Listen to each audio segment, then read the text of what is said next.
This is the Lone Crater YouTube. We hope this video helps. In this video, I will explain how to change the oil in a GMC Acadia.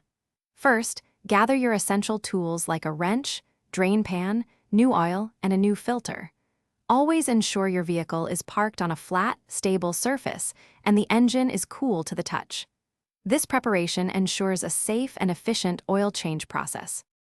Now, let's drain the old oil. Place your drain pan directly under the oil pan's drain plug.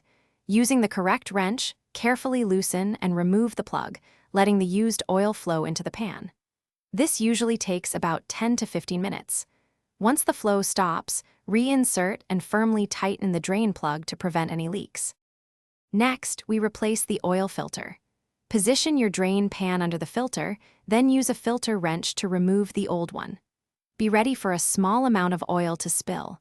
Before installing the new filter, apply a thin film of fresh oil to its rubber gasket.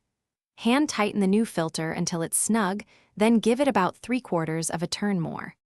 Finally, it's time to add fresh oil.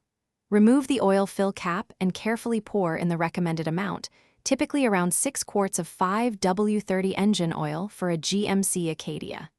Replace the cap, then start your engine for about 30 seconds to circulate the new oil.